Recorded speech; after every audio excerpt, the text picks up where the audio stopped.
How do we take back the underground? Stay tuned.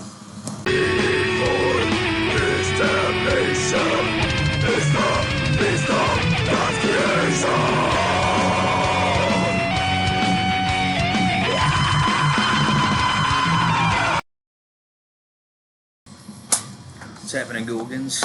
How's everyone doing? I hope everyone's been having a good weekend. For some of those here in the States, had good. Hope everyone had a good fucking happy Independence Day, 4th of July, fucking 250th anniversary, America. Cheers, man. I had a good fucking time. Any of you guys get bored, I did a bunch of fucking shorts on my channel from lighting off a bunch of fucking shit. Blew up a bunch of good fucking badass fireworks, man. It's something I love to fucking do. It's a good time. Drink some beers, fucking hang out, blow some shit up. Yeah, so fucking you guys ain't doing much, man. I'll pull up a chair, come hang out for a bit. We've got a few things to discuss. First, I think I need another beer. Yeah. Grab your favorite drink, man. Okay, and I'm drinking some, nothing fancy tonight, just a little old style. Fuck yeah. But yeah, hope everyone had a good 4th, man. Cheers.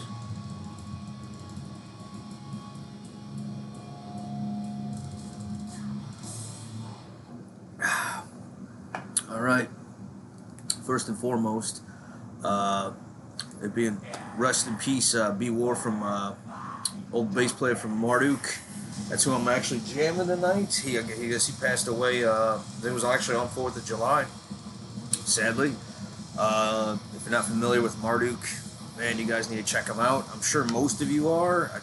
I'd say 99% of anybody that watches this channel would know who Marduk is. Black metal from Sweden. I'm actually playing the first album I ever got from them was Infernal Eternal. It's a fucking double disc live record. This was actually my first introduction to the band. It's still one of my favorite albums, and it's cool because it being a live album, it's almost like a greatest hits. You get it was during their Marduk Panzer Division fucking tour, I believe. So there's a lot of good tracks off that album, which it happens to be one of my favorites. I think a lot of people's. As far as in black metal and intensity, they were, to me, one of the bands that really stepped it up with like the aggression. I mean, they're well more known now. You know, but back when I got into them, nobody fucking talked about Marduk. But here's B.War on fucking bass there, man. He was known for the Rickenbacker bass, but he played in their early career all the way up to like what I would say their mid-level, from the early 90s to the 2000s era. But yeah, he was a fucking sick bass player. He had really good bass lines. He didn't just always follow what the guitar was doing. He had a really cool fuzzy distorted bass tone, and actually on this live record you really get to hear it. It really stands out. So this is one of my favorite, probably my top fucking Marduk album. I like some of their early 2000s stuff that when they switched singers, Legion left. I forgot what the fucking singer's name that they got. Quote me if in the comments if you guys know. I'm bad with names, but the album Plague Angel I really like. I think it's ROM 512 or some shit. I pretty much fell off after that, but all the old Marduk albums I love. Those are the Unlight, Panzer Division.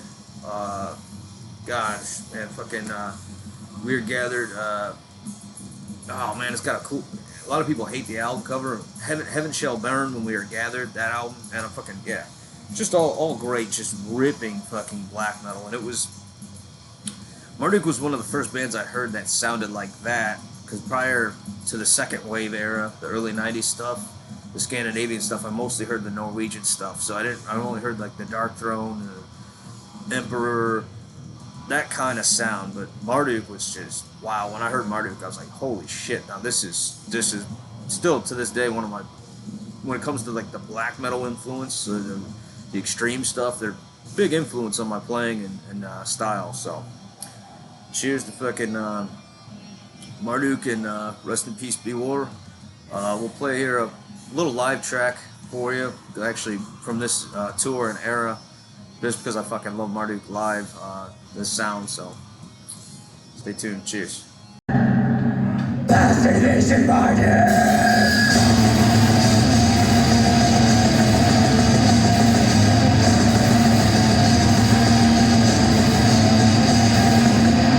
Scream for me, happen.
Hope you all enjoyed that, man. Fucking, like I said, rest in peace, B.War, man. Fucking, I think he was like 60, man. Fuck. Damn. Time fucking flies. And for all that stuck around, the last video that I did, towards the end, or at the end, I do at the end of my videos, I always play a band. I don't tell you who the fuck it is. But even that you stuck around and dug it, the band was called fucking Haste from Australia. Now I don't have a physical copy of it, fortunately. I actually had to do a digital copy from their Bandcamp, because it's an EP, Voracious Bastion, fucking awesome Australian black metal, man. They have elements where they do gang vocals, fucking they've got just some really groovy fucking headbanging riffs.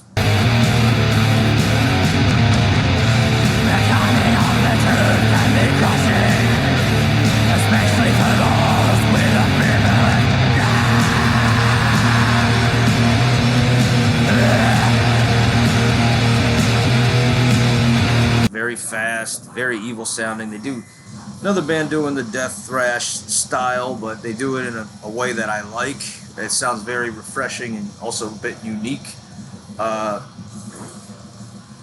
Mentioned this before, but Marduk's Deep Shadows turned me on to them, watching his channel, and he said I think he saw him at one of those Australian fests that he went to, and he was talking about him, and I was like, all right, so I decided to check him out. Cool fucking band logo, great vocals, evil as fuck sounding. But I went to try to pick up their EP, and they're doing everything themselves. And I couldn't afford it. It was going to be like almost $100 to get their EP shipped, a vinyl EP if that. But I didn't have $100 at the time, so I just got the digital copy. So if you guys dig what you heard, man, go over to their Bandcamp and get yourself a digital copy. you could always print out the album cover and burn it onto a CD and kind of make your own bootleg version of it. I did do that. I just don't know where the fuck I did with it. I got so much shit here. I actually printed out the copy of the album cover, and I actually burned it onto a CD, so it's like some form of a physical version of it. But shit happens. But cheers.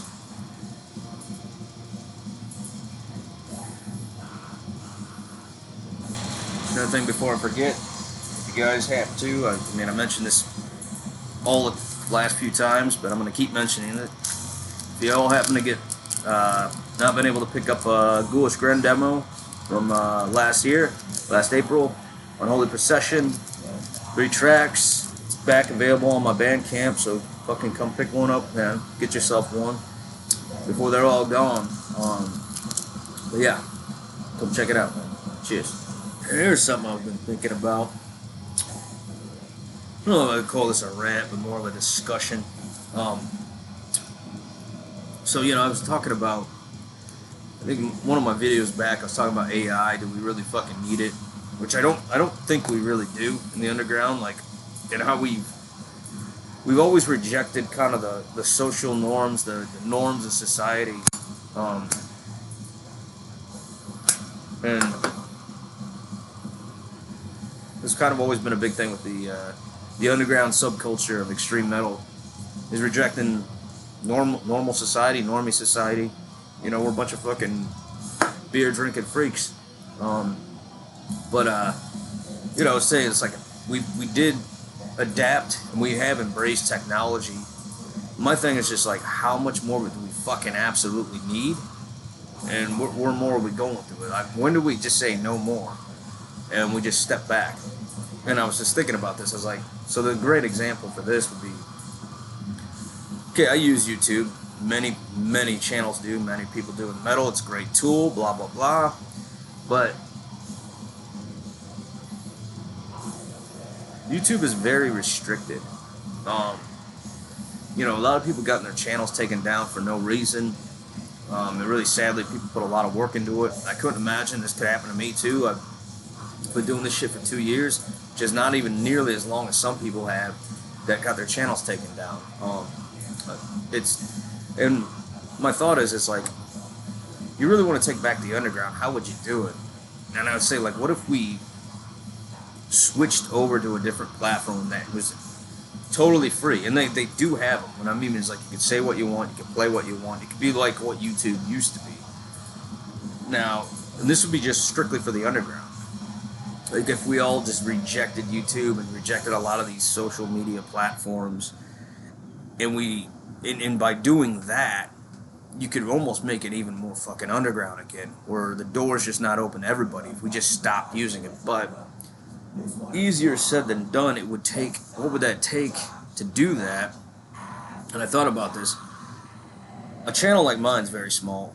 If I did that, my channel would just die. If I switched over to, because I forgot what, there's a few platforms, I can't think of the names. I think Rumble might be one, Twitch, I'm not 100% sure. Because some other channels, they wanted more freedom. Some of the bigger, sort of more underground, but a little bit bigger channels have done live streams on different platforms rather than YouTube. But what would it do to really take people to convert over would be a big channel. Like, somebody underground but still has like a big name, like someone like Dead by Dog, J-Dog, Justin Horville, Hell's Headbangers. His channel's fucking huge, but it's still very underground. Now, if he switched over and other people started doing it, switched over to a platform that was just more underground, more freedom, you'd weed out all the fucking, what we so-called posers. Because I think some of these platforms, I think you have to like pay for subscriptions. I'm not 100% sure. But it would be, in a sense, a digital old way, because when I got into this music, the floodgates weren't just open because of the internet. Everyone's exposed to everything all at once. So you're going to get a lot of hang-ons, even more shittier bands, because people are more exposed to it. They want to put their name on it. They want to, I don't know, just take credit.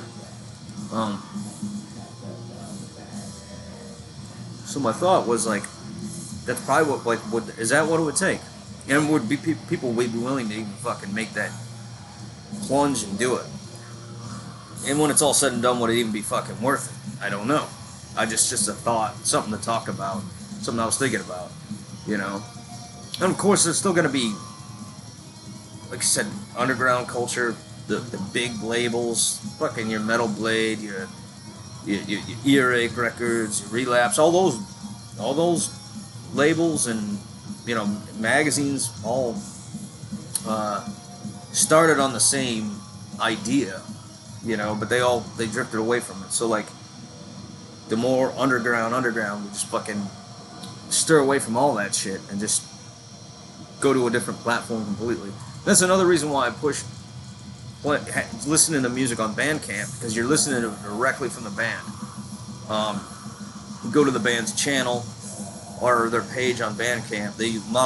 Most bands have music you can listen to, and then you're not getting all the ads and all the garbage, and you're also getting maybe a cleaner quality of audio, because YouTube's got a million fucking filters. I'm guilty of it. I screenshot some of these videos when I play them.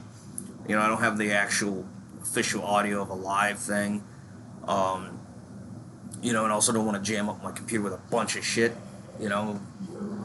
But you know, but I do push to make sure you listen to, you know, go to Bandcamp and listen to a band's fucking thing. Then you're really, you know, you're supporting the band directly. Also, if a band does have a channel, yes, you know, that's also another way to really subscribe to their music, or like, you know, pay some kind of homage or support what a band's doing. I don't know. Will any of this ever happen? Probably not. It's just a thought and idea I had. I don't know. So I was thinking about it. And I was actually talking to my mates from Torsion about it, you know, like, what would it take? And they even suggest, you know, it's like it would take a bigger channel, like someone like Dead by Dog, Justin Horville, J-Dog from, you know, Hell's Headbangers, channel like his, Reaper Productions, Rada Metal, you know, the guy out of Europe who did the Steelfest commentary and interviews and stuff. I mean, if someone like him jumped over to a different platform, because they got more followers, so it would gain more attraction, and then all the small channels can follow that, because there'd be more, at least more people. Where this, like I said, if I were to jump onto something, I probably, my channel would die, my viewership or exposure. But I don't know. I don't know what the answer is. Just a thought.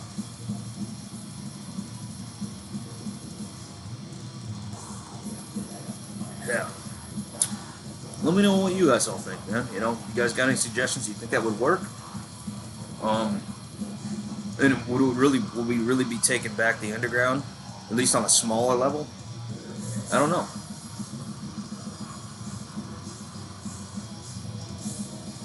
I think I like the idea of freedom, and YouTube has kind of restricted that completely. It used to be anything goes, but because this thing is so big, it's embedded in government, politics, all kinds of shit that I really don't know, but it definitely has something.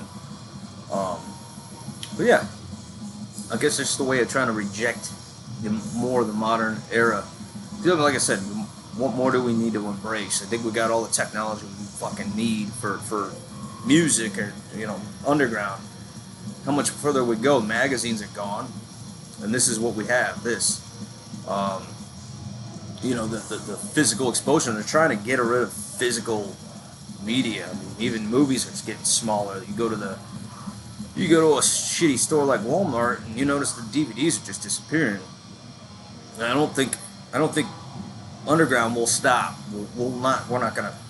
We embrace the old fucking ways of the 20th century, man. I don't think we're gonna give that up. We're not gonna fully give up our vinyl, our CDs, our fucking physical. You know, that's what it's about. It's always been that. You know, it really has been. You can't.